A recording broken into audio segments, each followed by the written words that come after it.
Hello, back again for another round of the UAsk IAnswer series from the Highway of Change. The latest question was sent in by Joe Miller, who is a senior project manager for Turner and Townsend in the UK. It's another timely and apt question given the current coronavirus pandemic. How would you incorporate change management and crisis management? Great question for these times, Joe. Thank you. Now, I'm not going to give you a definition of change management because I kind of think we all know what that is, don't we? I hope we do. But I thought it would be good just to quickly define what crisis management is.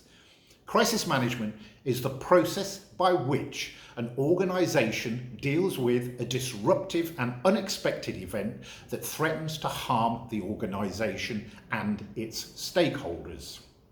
Effective crisis management depends on sound and swift decision making.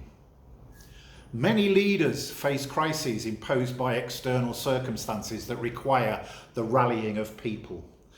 Building trust and empowering people to solve current problems at each level in the organisation.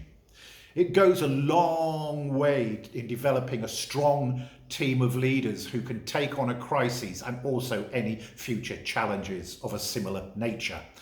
While crises begin as a negative threat, effective crisis management can minimise the damage and, in some cases, allow an organisation to emerge stronger than before the crisis, which is kind of what it's all about, really. However, crises are not the ideal way to improve an organisation. But remember, no organisation is immune from a crisis, so all must do their best to prepare for one. Right, let's drill down into another level of detail, okay, as far as we can go in this video. As a process, crisis management is not necessarily just one thing.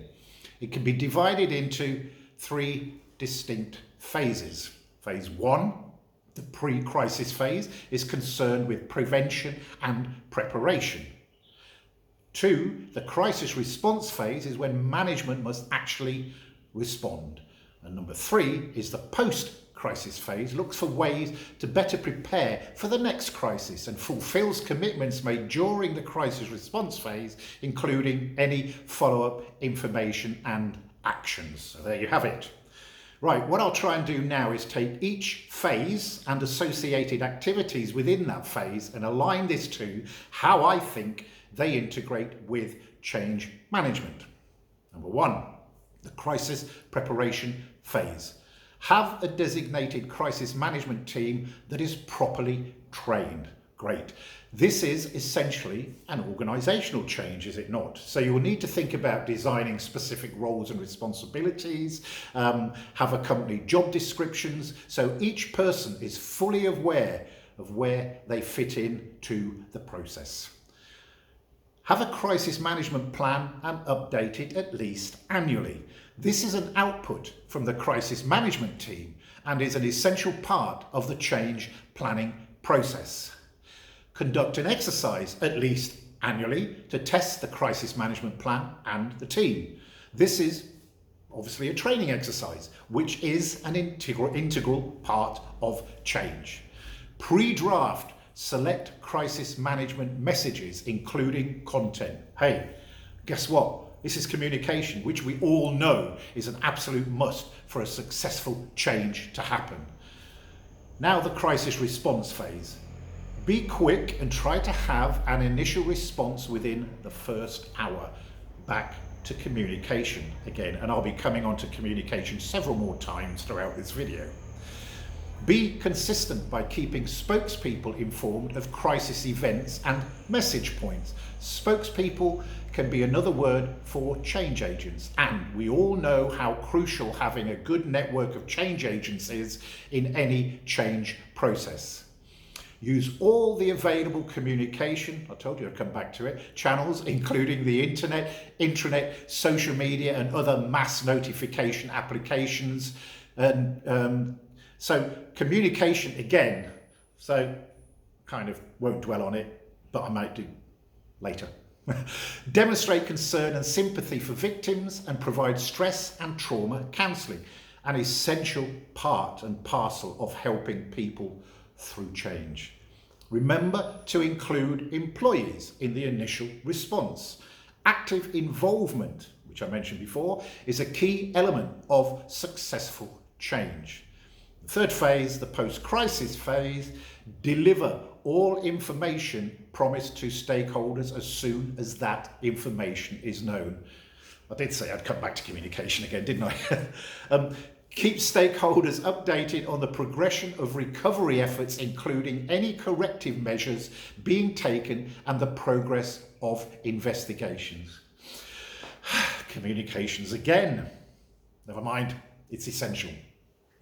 Analyse the crisis management effort for lessons and integrate those lessons into the organisation's crisis management system.